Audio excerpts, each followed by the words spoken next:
The room went still when my sister handed me the bag. Candles threw warm light across the long oak table, turning wine glasses into tiny stained glass windows. Laughter curled into a hush. The paper rustled under my fingers oddly loud, as if the bag were a microphone catching every tremor in my hands. I pulled out a neat white box, the kind you'd expect to hold a watch or a bracelet. Instead, the letters on the lid flashed like a DNA test. Amber smiled with her whole face and none of her eyes. "Maybe this will prove you don't belong here," she said, crisp as a toast. Forks clinked.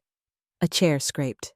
The restaurant's soft jazz died in my ears, replaced by the thudding of my own pulse. Aaron's hand found my elbow beneath the tablecloth, steady warm anchoring. My mother's look darted across me like a skittish moth. My father stared at the centerpiece as if flowers could swallow a moment whole. The autumn arrangement smelled faintly of oranges and smoke. I thought of every birthday before this, sheet cakes on laminate counters, polite kisses in the kitchen, the thin, practiced cheer. Then Amber tipped the box toward me. "Go on," she said. "Open it." Before I go on, tell me where you're listening from down in the comments. And if you've ever been treated like you didn't matter, hit that like button and share this story with someone who'll understand. Make sure you're subscribed so you don't miss what comes next, because what came after this gift changed everything. But to understand why that box felt like a lit fuse, you need to know where the quiet started. I grew up in a house where the spotlight knew my sister's name by heart. The Myers home was 2 stories of clean lines and calibrated smiles, brick front-pressed hydrangeas, a porch light that came on at 6:05, whether you needed it or not. Thomas, my father left early, came home late, and counted his concern by the cost of solutions. Eleanor, my mother arranged her lifelike place settings, polished, symmetrical, nothing chipped. Amber fit the picture. Ink-dark hair, olive skin that warmed under summer sun, a laugh that floated to the balcony at recitals and found my parents' pride like a homing signal. I was the red-headed girl who freckled in May and burned by June, who sketched faces in the margins when I was supposed to be underlining theme statements. The differences started small. "We're a little tight this month," my mother would say while wheeling a sleek new laptop to Amber's seat, the one in the breakfast nook with the good light. I'd open a refurbished clunker that hummed like an old refrigerator and hope it lasted long enough for my essays to save. Amber's piano arrived on a rainy Thursday, deliverymen in blue shirts, sliding a baby grand across our living room rug like a ship launching. My guitar lessons were 6 months in a garage that smelled like motor oil, and old grass ended with a sigh and a line about worthwhile investments. No one shouted. My house used softer tools. When my grades were a mix of B's in math and A's in studio art, my mother's lips smiled while her eyes did the math. "Imagine if you applied yourself like your sister," she'd say, as if effort were a coat I hadn't bothered to put on. At family reunions, women I didn't know pressed my cheek between fingers and said, "Who does she belong to?" while my mother's laugh turned airy and thin. "She must take after some distant relative," she'd answer, as if that explained a girl who never seemed to match the family photo. I learned to find light in other rooms. The library downtown knew my footsteps by winter. I'd sit under big windows that leaned over Main Street and lose hours in paper worlds, or I'd sketch faces from memory bus drivers, baristas, the man who swept the sidewalk at dawn. When Grandma Sarah visited, the quiet lifted. She'd settle on the edge of my bed with a knit sweater and the patience of someone who had already lived the hardest parts. "Show me what you're working on," she'd say, and I would. She framed my first watercolor and hung it by her front door, like a truth you led with. Amber noticed our little island and made a habit of rowing in when the mood struck. She'd bring the kind of sketch you do when you want a compliment, and she always got one. "You have a good eye for effort," Grandma would say sweetly, then turn back to me and ask about a shadow I'd painted, as if it were a person we both knew. Amber's jokes learned sharper edges as we grew switched at birth changeling mailman's kid. My father would murmur amber like the word itself was a rule. My mother would smooth a napkin and blink. I left home for an arts district 15 miles and a lifetime away. The apartment was small with brick walls that held winter at a distance and summer like a warm hand. Aaron came with a drafting pencil and a way of studying the world that made me feel less alone in how I looked at things. You find the light other people forget. He told me once eyes on a portrait I'd built from charcoal and patience. I worked days at a design firm and nights for myself, painting faces onto abstract weather storm fronts of color quiet skies. In our world, success arrived by inches. A small gallery night with paper cups and cheese cubes. A commission from a woman who wanted to see her grandfather the way she remembered him, not the way the camera insisted.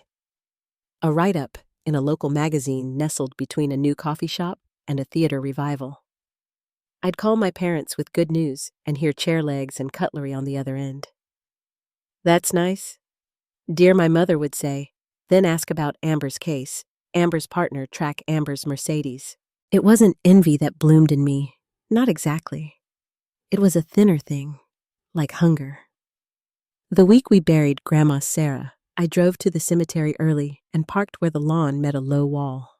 October light did that amber trick it does just before the world tips into dark early.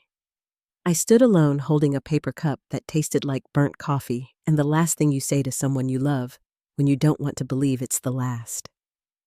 Amber arrived late in a black dress that knew its price tag, wept the loudest, and told stories from the middle of a life she had barely entered.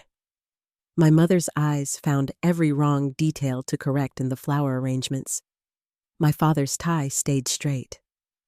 I went home bone-tired and sat on the edge of the bed until Aaron took off my shoes and set them side by side like they were done with me too. A week later, he told me, "Dress up. I'm stealing you for dinner." He blindfolded me in the passenger seat and drove carefully, his palm steady at my knee when we turned. When the blindfold came off, there were candles and friends and the kind of laughter you step into like warm water. Jessica hugged me with purple hair in my face. Maya pressed a pen set into my hand, real bristle tips I'd eyed for months and refused to buy. Professor Martinez had driven 2 hours with a gift wrapped in brown paper, which could only mean a book and probably tears. Aaron's cake looked like one of my own paintings, a city skyline and marbled frosting yellow windows lit against blue night. We were halfway through coffee when the front door altered the room. My parents stepped in first, wearing politeness like travel clothes. Amber followed, already smiling like a camera had found her. They hadn't been invited. Aaron stood the host he couldn't help but be. "Welcome," he said, and meant it, because he is kinder than the world deserves. My father handed me an envelope for a department store. My mother's hug was a quick brush of air. Then Amber offered me the bag. The DNA kit looked clinical and bright under the candles. "Maybe this will prove you don't belong here," she said, and someone's fork actually fell. The sound rang in me like a bell I'd been hearing all my life. Aaron's jaw moved. "What is wrong with you?" he asked, a low voice he uses when he's protecting something. Jessica was faster than all of us. "Time to leave," she said to my family, gentle and firm as a nurse with a needle. My father puffed about respect. My mother's mouth thinned to a white line. Amber's smile didn't move. Then Professor Martinez placed a hand on my father's sleeve and said, "Sir, this is her night." It was the kind of authority older men listened to without knowing why. They left. At the door, Amber turned and tossed one more line like a coin into a well. "Let me know what you find out," she said. "Maybe you belong to people who like paintings." The room exhaled when the door shut. I sat the kit in my lap like something alive. My friends closed in, not to hover, just to be near, the way you stand close to a candle in a storm, even if the house is solid.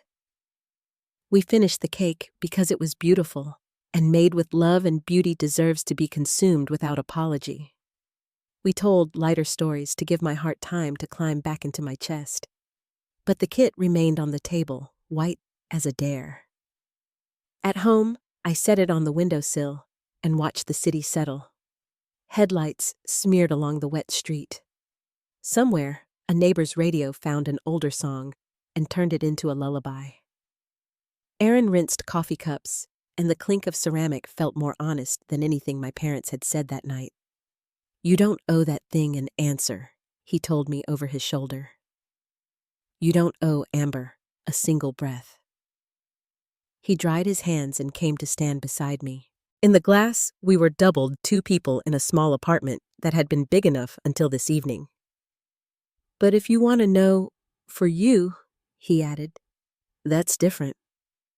I didn't sleep. Memory has a way of unlocking drawers you forgot you had. The hospital photo album with pages missing around the year of my birth. My mother's odd flinch when someone asked about my first word. The way Grandma Sarah watched me sometimes tenderly but with a worry she never named. The meaner names Amber called me as teenagers when the doors were closed. None of it was proof. All of it flickered. Morning came with the thin light our apartment gets in October, the kind you could mistake for a headache. Aaron brewed coffee and slid a mug toward me along the counter. We didn't talk first. He's good at silence when silence is the truth. I picked up the kit and turned it over.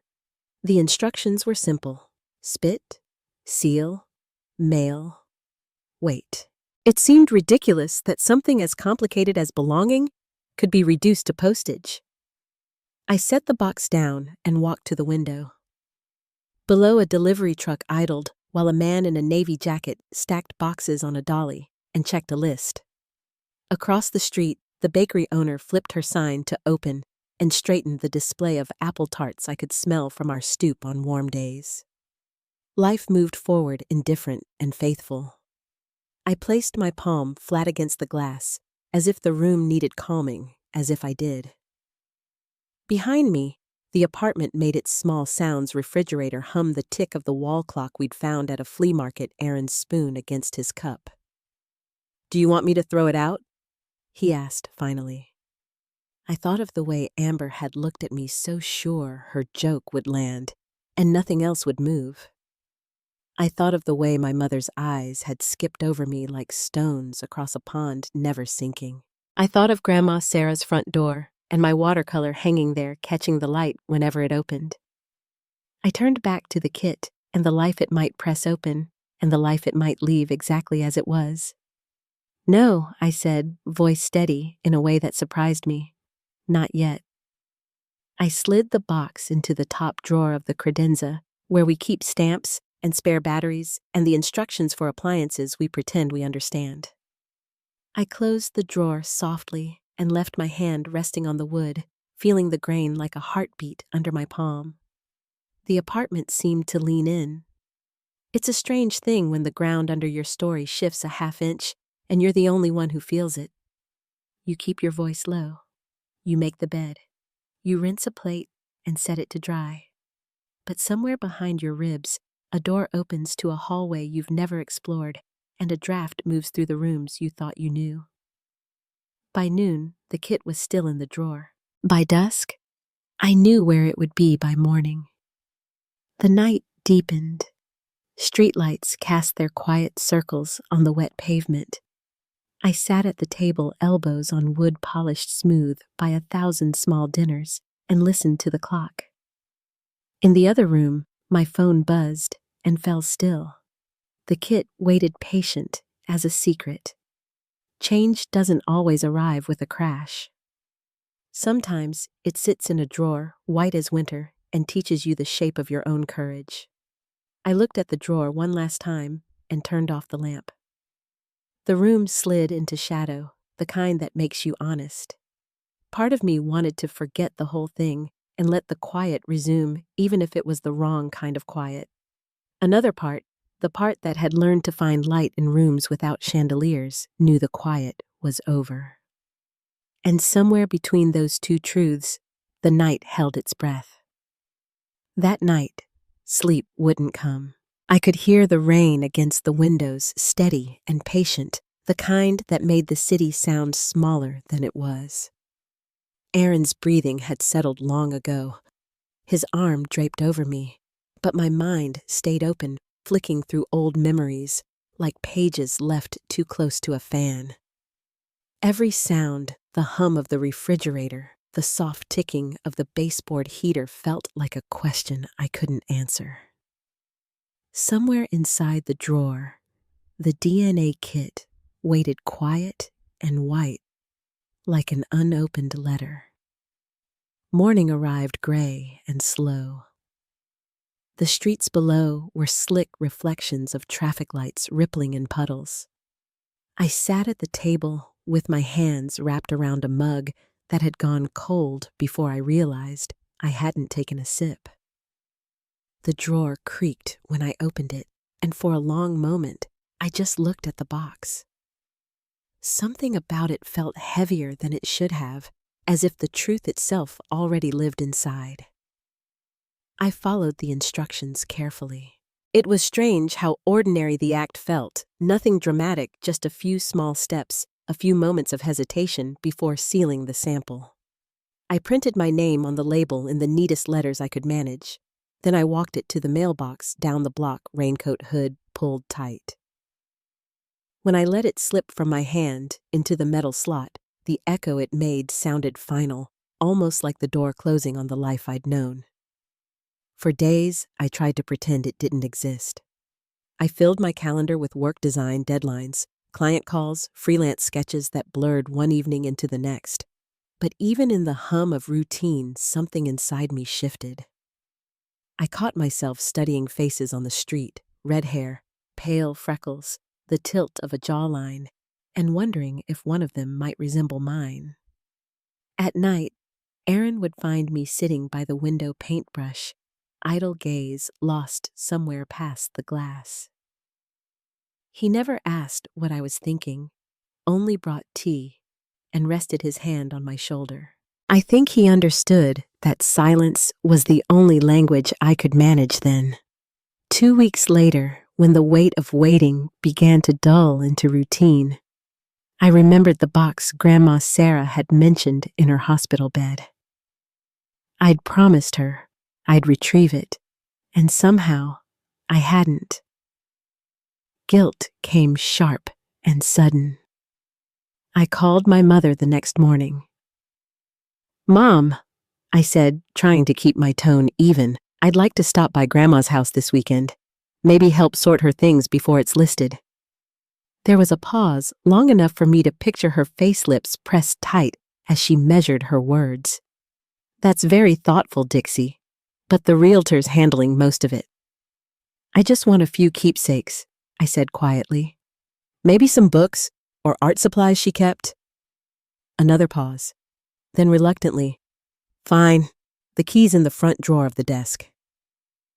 "Please don't make a mess."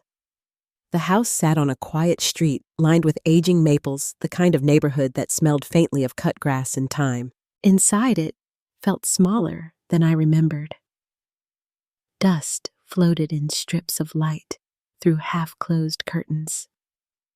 The air carried traces of lavender and something older paint, perhaps, or the faint tang of mothballs.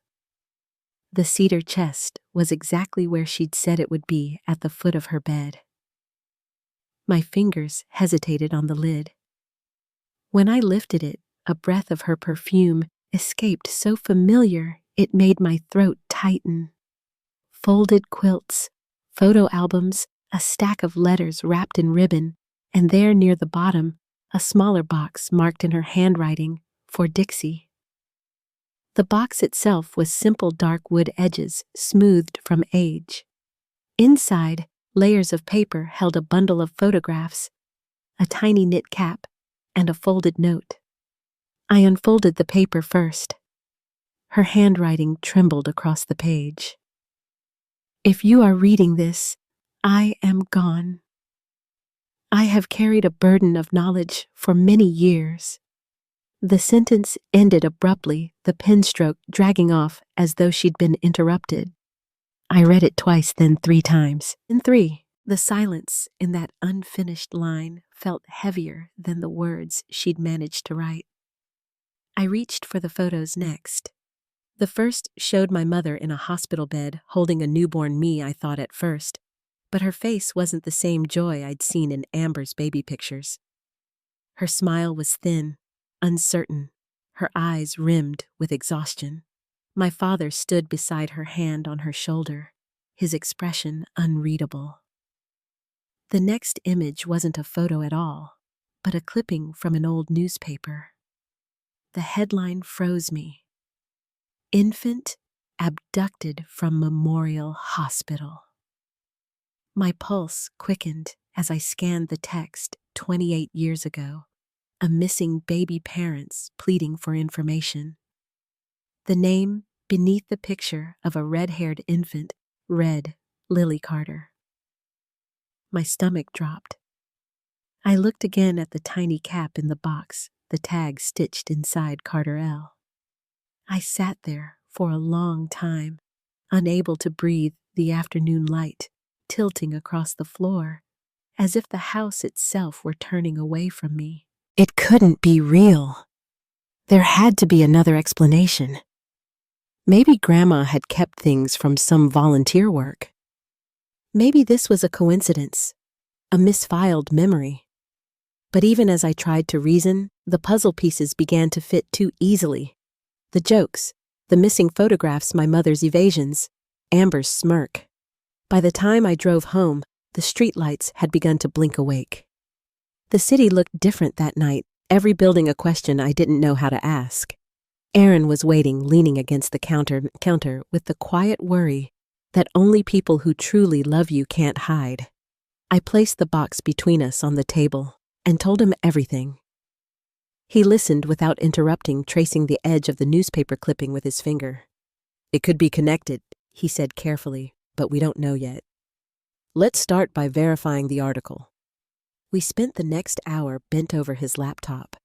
The archives came alive in a scroll of headlines and black and white photos. Baby Lily Carter abducted from Memorial Hospital, last seen June 12th. Each line felt like a thread being pulled from the life I thought I had. When we found a photo of the parents, Patricia and Richard Carter, I stopped breathing. The woman's hair was the same deep red as mine. Her eyes, my eyes, looked out from the screen full of grief and something stubbornly alive. Aaron sat back. "You look like her." I nodded, unable to speak. The truth was pressing closer, undeniable and immense.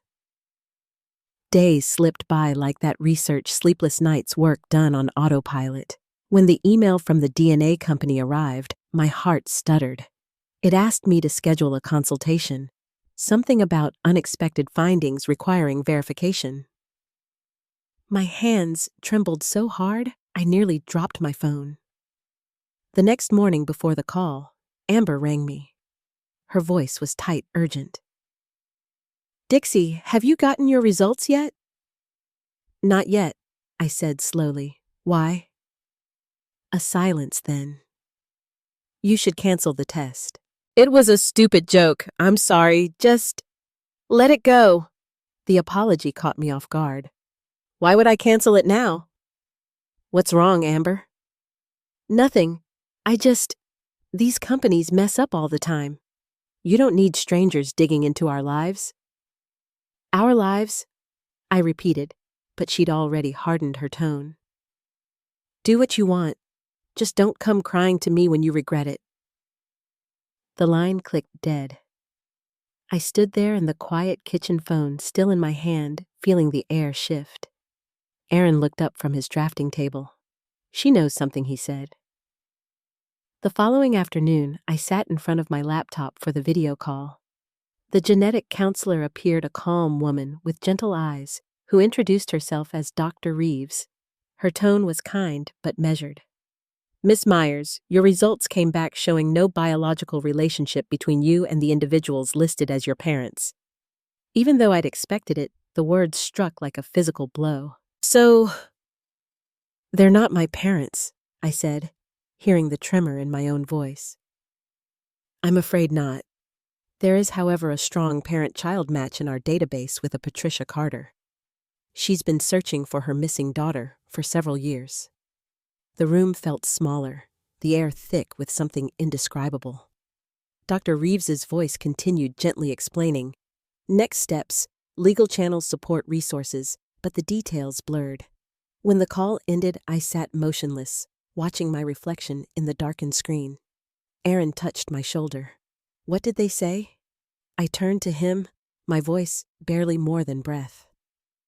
"I think I was kidnapped as a baby, and I think my parents were the ones who did it." The words hung there heavy and unreal. Outside, the city carried on the steady rhythm of life, indifferent to the earthquake happening inside one small apartment. That night, neither of us slept. I lay awake, staring at the ceiling, hearing the faint hum of traffic beyond the window. I thought about the woman with my hair and eyes who'd lived nearly 3 decades believing her child was gone. I thought about the parents who'd raised me, whose love had always felt conditional, and wondered if guilt had shaped every glance they gave me. In the morning, sunlight crept through the blinds, soft and uncertain. I sat up and watched it slide across the floor, golden against the hardwood, and realized nothing about my world looked the same anymore. The truth had changed everything I thought I knew, and it had only just begun to unfold. The following days passed in a blur I could hardly keep up with. Morning light would slip through the blinds, gentle and familiar, but nothing about my life felt recognizable anymore. Every sound seemed sharper, the click of the coffee maker, the soft closing of a door, like the world was reminding me it still existed, even while my mind spun in another direction entirely. Dr. Reeves had connected me with an attorney named Daniel Harris, a calm, even-voiced man who spoke as if every word had been weighed before it left his mouth. "The Carters have been notified," he told me over the phone. "They've been searching for you for 28 years. They never gave up." That sentence broke something loose inside me. For years, I had wondered why I'd felt unwanted. Why love in my family came filtered through comparison and restraint. Now the truth was almost cruel in its clarity. I hadn't been unwanted. I had been stolen. Aaron insisted on sitting with me during every call. He took notes when my hands shook too badly to hold a pen. We learned that the Carters had already provided their DNA to law enforcement years ago, hoping someday it would connect to someone like me. Their match with my sample had come through instantly. "They're desperate to meet you," Daniel said gently. "But we'll take this carefully. First, we need to confront your parents, the Myers. The law will take it from there." I stared at the wall for a long time after that call. The idea of walking into the home I'd grown up in to accuse them of the unthinkable made my stomach twist. Aaron reached for my hand. "You don't have to do this alone," he said quietly. "I'll be right there beside you." We scheduled the meeting for Saturday afternoon. Daniel would arrive with a representative from the DNA company, along with the documentation that proved everything beyond doubt. Until then, I barely slept. The nights felt endless, filled with the echo of Amber's voice telling me to cancel the test. Saturday came, gray and cool, a sky that couldn't decide whether to rain. The drive to my parents' house felt longer than it ever had. The closer we got, the more the air seemed to thicken. Every mile brought back fragments of childhood, those sharp-edged moments that had once felt small, but now glowed with new meaning. My mother's hesitation when strangers commented on my red hair. My father's quick glances when anyone said I didn't resemble him. Amber's lifelong cruelty suddenly made sense. It wasn't jealousy, it was fear. We parked at the end of the familiar driveway, the white shutters still freshly painted the same hydrangeas blooming in their perfect rows. Aaron placed a hand over mine. "You ready?" he asked softly. I wasn't, but I nodded anyway. Inside, the air smelled faintly of lemon polish and silence. My parents sat in the living room side by side on the sofa, their posture too upright, their smiles too practiced. My mother's pearls caught the light as she reached for her teacup. "Dixie," she said, "this seems serious. What's this about?" I glanced toward the front window. "We'll wait for Amber," I said. "She should be here any minute." My father's brow tightened. "Your sister? Why on earth?" The doorbell cut him off. He rose to answer, expecting her, but it was Daniel instead. His presence changed the air immediately. He introduced himself politely, his tone professional, his expression unreadable. My father's face drained of color when he realized this wasn't a social visit. "Please sit," Daniel said calmly. "I represent your daughter, Miss Myers, in a matter concerning her parentage." My mother's teacup rattled against the saucer. I don't understand." Before I could speak, Amber stepped through the open doorway, breathless eyes wide. She froze when she saw the others gathered there. The lawyer, the briefcase, the stack of papers. "What's going on?" she asked. Daniel waited until everyone was seated. The ticking of the mantel clock filled the silence between us. "We have obtained conclusive DNA evidence," he began, "that indicates Dixie is not biologically related to either of you."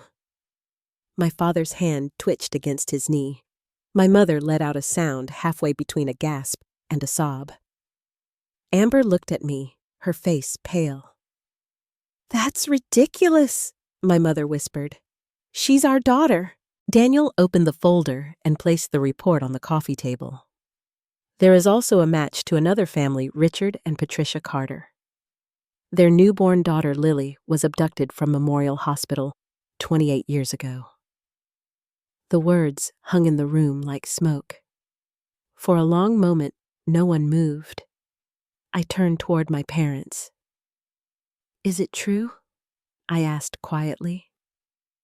"Did you take me?" My father looked at my mother as though hoping she'd deny it. She didn't. Her shoulders began to shake. My father closed his eyes. "Eleanor," he said softly, "we can't lie anymore." The truth spilled out in broken pieces. My mother had miscarried 3 months before I was born, or before she claimed I was born. Grief had hollowed her.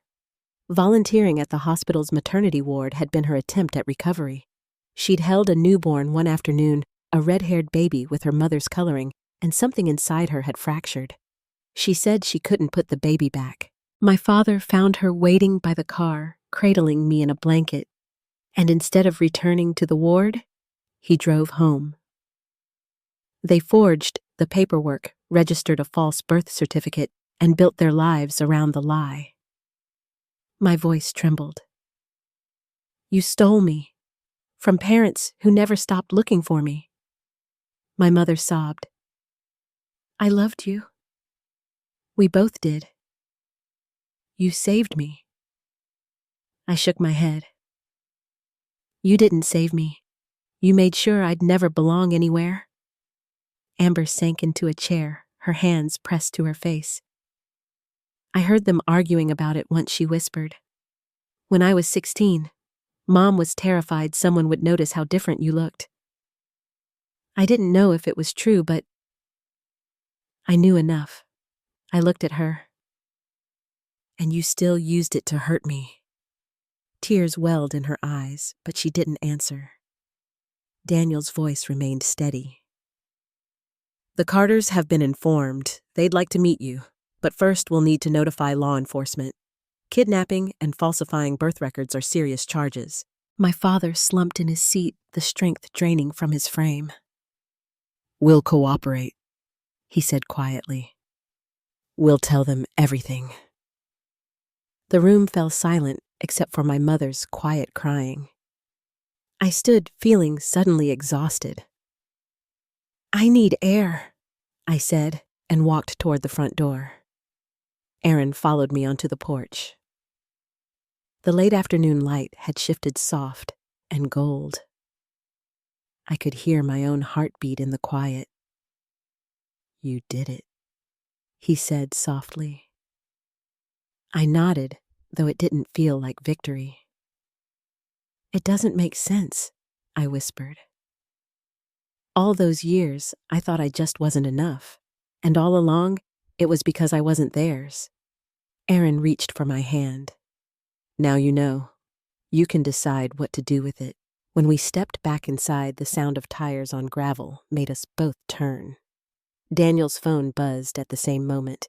He looked at the screen, then up at me. "The Carters are here," he said. "They couldn't wait." My breath caught. Through the front window, I saw a couple standing near their car, a woman with fading red hair and a tall man with kind, weary eyes. They looked toward the house as if afraid to move too quickly. I opened the door before I could change my mind. For a second, no one spoke. The woman stepped forward, her hand trembling. "Lily," she whispered. The sound of that name, one I had never been called, but somehow recognized, broke something open in me. I nodded, tears spilling over. She reached for me slowly, as if I might disappear, and when her hand touched my cheek, I felt a warmth I hadn't known I was missing. Behind us, my mother's sob carried through the open door. My father looked down, unable to meet anyone's eyes. Richard Carter's voice was low, steady. "We just want to know her," he said, to no one in particular. Daniel cleared his throat softly. "There will be time for that," he said. "But first, we need statements from everyone. The police are already on their way." I stood between them, the family that had raised me, and the one that had spent nearly 3 decades searching for me. And for the first time, I understood what it meant to belong to 2 truths at once. As evening settled, the porch light flickered on. My mother sat in silence beside my father, both pale and still. The Carters waited quietly nearby, their hands entwined. I looked out toward the fading sky and felt something deep and steady rise inside me. Not relief, not yet, but the beginning of it. The truth had finally found its voice, and it would not be silenced again. The first days after the truth came out moved like heavy rain, slow, steady, impossible to stop. Every hour felt weighted with questions from detectives, phone calls from lawyers, or news I wasn't ready to hear. When the police cars finally left the Myers driveway that evening, the house looked smaller than I remembered, like the years of pretending had hollowed it from the inside. Eleanor and Thomas sat together in the living room, their hands clasped like they were waiting for a verdict that had already been delivered. The officers had taken statements from everyone. When they walked out, they promised to keep me informed, their voices respectful but firm. It was no longer a mystery. It was a crime. Aaron guided me outside, away from the murmured questions, the clipped voices of law enforcement. The air smelled of rain on asphalt. I leaned against the porch railing and watched the last streaks of light fade through the trees. Patricia and Richard Carter waited quietly by their car. Patricia's eyes met mine with a mixture of wonder and sorrow I could hardly bear. She stepped closer. "We don't want to overwhelm you," she said softly. "We just needed to see you. After all these years, to know you're safe, that's enough for now." Her voice trembled on that last word, and I could see the decades of pain it carried. I didn't know how to respond, so I did the only thing that felt right. I reached for her hand. It was warm and trembling, the same texture as memory itself. Daniel, the attorney, arranged meetings with the investigators over the next week. He handled every conversation with quiet precision, keeping the chaos at bay. When I finally signed my statement, the reality of it struck my name on a document that confirmed everything. My childhood had begun with an act of theft. Eleanor and Thomas were charged with kidnapping and falsifying public records. They were released on bail but confined to the house until their hearing. Amber wasn't charged, though the detectives didn't hide their disapproval when she admitted she'd known the truth for years. "I thought it would destroy the family," she said during questioning. The officer only nodded, writing her words without judgment, but the silence afterward said enough. The following week, Daniel called to tell me the Carters wanted to meet again, this time privately without lawyers or police. We agreed on a cafe halfway between our cities, a quiet place with big windows and old pine floors. I arrived early. My heart beat faster with every car that pulled into the lot. When they finally walked in, I knew them instantly. It wasn't just resemblance. It was something in the way they scanned the room, like parents looking for a child in a crowd. Richard approached first, his hand extended steady, but hesitant. "I don't want to rush anything," he said. "You tell us what feels right." I nodded, unable to trust my voice. Patricia sat across from me, her hands folded neatly, her eyes studying my face as if memorizing what time had stolen. "You were our miracle," she said after a long silence. "We tried for years to have a baby. When you came, we thought the world had finally given us peace." Her words caught in her throat. Richard reached for her hand and finished for her. And then, 2 days later, the world took it back. We talked for hours. They told me about the search, the news coverage, the private investigators they could barely afford, but hired anyway.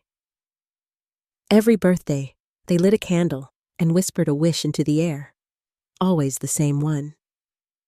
When Patricia said I used to imagine what your laugh sounded like, something in me broke quietly, like glass under a soft heel.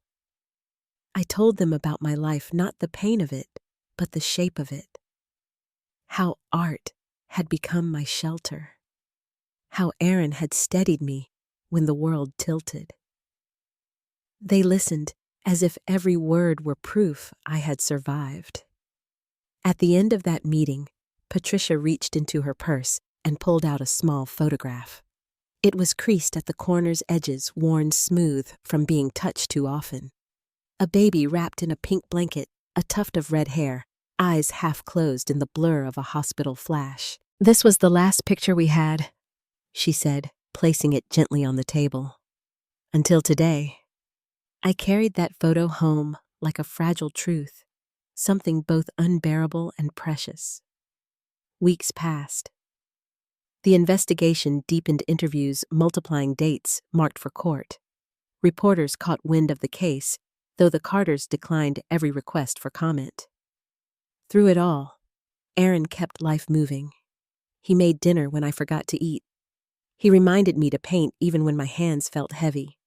He understood silence better than anyone. Amber called once, her voice small over the line. "I'm sorry," she said, "for everything, for knowing, for being cruel, for thinking it was just some family secret that didn't matter." I closed my eyes and listened to her breathe. "You hurt me," I said quietly. "But I think you were hurting too." Her voice cracked. "Can I see you sometime?" Maybe I answered, "Just not yet." The trial date came faster than I expected. By then, the Carters and I had met several times, slowly learning each other's rhythms. Patricia would bring old photos, Christmas mornings, beach vacations, the nursery painted yellow that she'd kept untouched for years.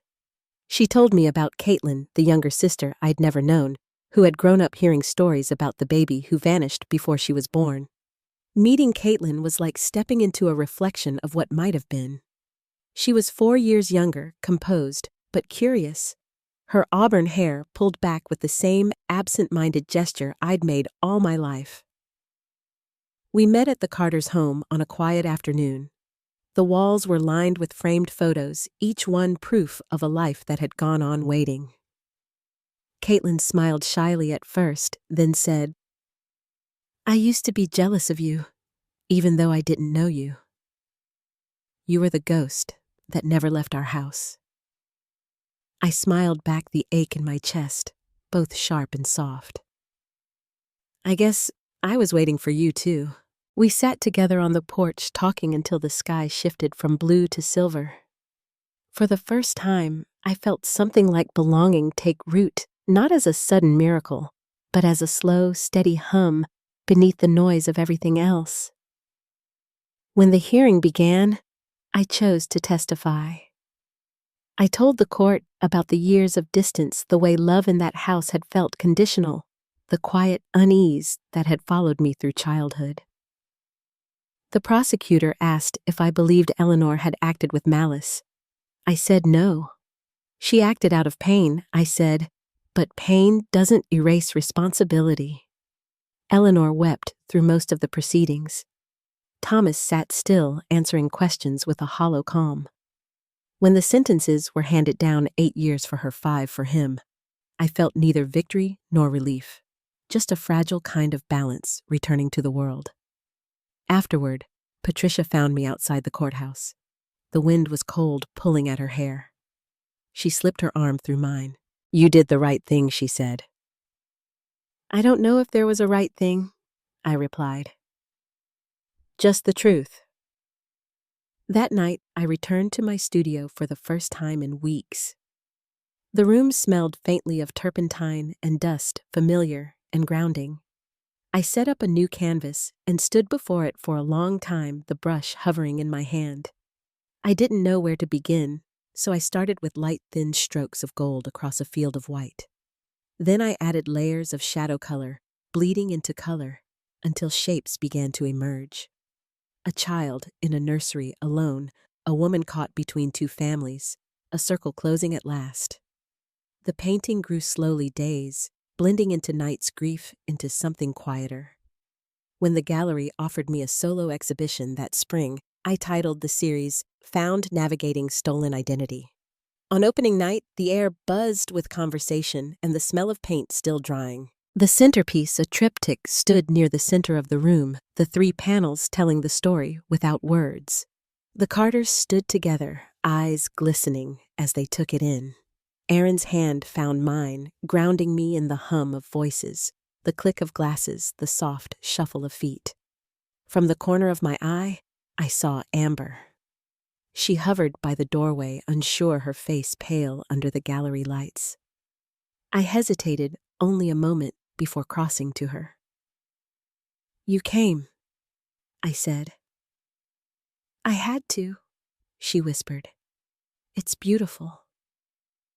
You turned all of it into something good." I nodded. That was the only way to survive it. For a moment, we stood in the quiet between us, no longer enemies, just 2 women trying to make sense of what was left. As the night ended, Patricia hugged me goodbye, her hands trembling as she whispered, "You made beauty out of our loss." I looked at her and said, "Maybe it was never lost, just waiting to be found again." Outside, the city lights blurred against the dark, reflected in the wet pavement like 1,000 tiny suns. The air smelled of rain, and for the first time in years, I didn't flinch at its touch. I tilted my head toward the night and let it fall freely, soft and cold, washing the old names and old lies from my skin. Tomorrow would bring its own questions, but that evening, standing beneath a sky that belonged to both of my lives, I felt something I hadn't in a long time, peace trying to find its way home. The morning after the gallery show, I woke before the sun. The apartment was still, the air soft, with that faint chill that comes before dawn. Aaron slept soundly beside me, his arm resting across my waist. Outside, the world was the color of slate, the city hushed beneath a thin veil of mist. For the first time in months, I didn't wake with a racing heart or the echo of old questions. There was only quiet, the kind that comes when truth has settled where it belongs. I made coffee and carried my mug to the balcony. Below the street was slick from last night's rain, the puddles reflecting the first stretch of pale gold light. Somewhere, a bird began to sing its voice, uncertain at first, then steady. The smell of coffee rose through the cool air, rich and grounding. I thought of how many mornings I had stood in this same spot, waiting for answers.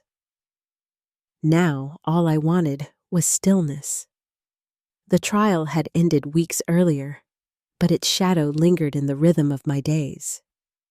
The Myers were both in custody, serving their reduced sentences in separate facilities. It wasn't triumph I felt when the verdict was read, only an ache that softened with time.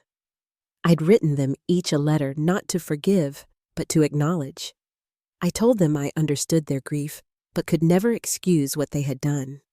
I told them I hoped they'd find help where they were, that healing was possible even behind walls. I never expected a reply, but one came anyway. Eleanor's handwriting hadn't changed, slanted precise a teacher's script. Her letter was short.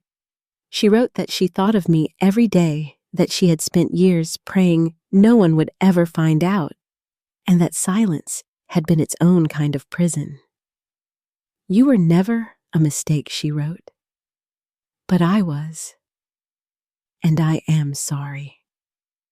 I folded the letter and placed it in my sketchbook between blank pages.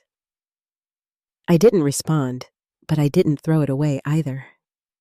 Some truths don't need to be spoken again to stay alive. Amber had kept her promise to change.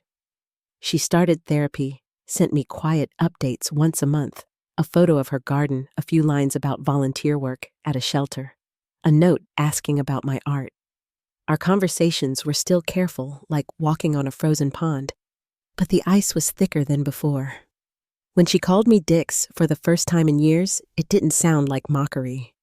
It sounded like memory trying to mend itself. The Carters became a part of my everyday life in small, gentle ways. Patricia and I met for coffee every Sunday morning at a small cafe near the river. She'd bring old family albums each visit, offering one new piece of the life I'd missed. Sometimes we didn't talk much, just sat together, hands wrapped around warm cups, sharing the kind of silence only mothers and daughters understand. Richard liked to send me postcards from the places he traveled for work, each one signed, "With love, Dad." It still startled me, that word, but slowly it began to feel less like something borrowed and more like something I could keep. Caitlin became the bridge between all of us. She had a way of dissolving tension just by being herself. Warm, funny, and calm in the spaces where everyone else carried too much history. We spent afternoons walking through parks or cooking in her apartment flower, dusting the counters, while we traded stories of our separate childhoods. It amazed me how easily laughter came when I was with her. I had spent so long being defined by difference that it felt strange, almost sacred, to recognize myself in someone else's smile. Aaron and I set a date for our wedding next autumn under the maples at a small art retreat we both loved in Vermont. We wanted something simple, no spectacle, no long guest list, just the people who had walked through the fire with us. Patricia would help me choose the flowers. Amber would attend if she was ready. The thought of both families in one place was still a fragile one, but I was learning that peace doesn't have to mean perfection. Sometimes it just means everyone shows up as they are. My career had changed too, though not in the way I expected. After the exhibition, I began teaching a community art class for trauma survivors. The sessions were quiet and unhurried, the studio filled with the low hum of brushes moving across canvas. People who'd been carrying silence for years came to paint it into something visible. I didn't need to explain why I was there. They could feel it in the way I listened. Healing doesn't always announce itself. Sometimes It just sits beside you until you're ready to begin again.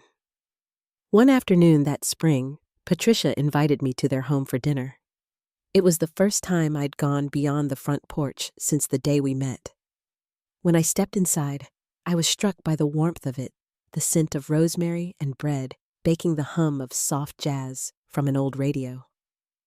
On the mantel beside their family photographs stood a new frame. Inside it was a picture from the gallery opening me standing between the Carters, our hands linked, our faces lit by the same quiet smile. For the first time, I didn't feel like a visitor in either world. I felt whole. Later, as evening settled, I wandered out onto their porch. The air carried the scent of rain-soaked pine. Fireflies flickered across the yard, their light blinking in unison.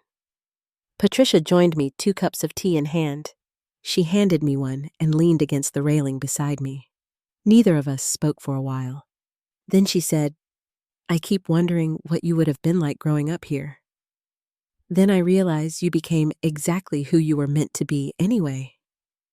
Her words sank deep. I thought of Grandma Sarah then, of her soft hands guiding mine over watercolor paper, of the secret she'd carried to her grave. Maybe she'd always known this day would come. Maybe her silence had been her way of waiting until I was strong enough to face it. When I returned home that night, the apartment was quiet again. Aaron had left the kitchen light on for me, its glow stretching softly across the hardwood. On the table sat a small package, an engagement gift from Patricia and Richard. Inside was a silver pendant engraved with 2 names, Dixie Lily. On the back, a single word, found. I closed my fingers around it and felt a calm, unlike anything I'd known before. It wasn't joy or relief. It was steadiness, the kind that comes after a long storm, when the water finally stops rising. The past would always be part of me, but it no longer owned me. I had built something larger than what was taken a life, shaped by truth, not by pain. Now, when I paint, I find myself drawn to softer colors.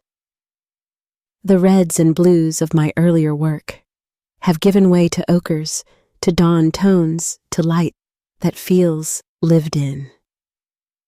I still keep one piece from the Found series in my studio, the final panel from the triptych. A woman standing beneath 2 skies that meet at the horizon. Her face turned toward the line where light becomes color. Every time I look at it, I think of how far I've come to understand that belonging isn't a place. It's a decision you make every day to stay open, to stay kind, to stay here. Some evenings, Aaron and I walk by the river where the city lights ripple across the surface like broken glass turning back into water. We don't talk much. We don't need to. He'll squeeze my hand, and I'll feel that same gentle certainty I felt on the night of my 30th birthday, when he stood beside me after the humiliation, after the laughter. Only now the hurt has softened into gratitude.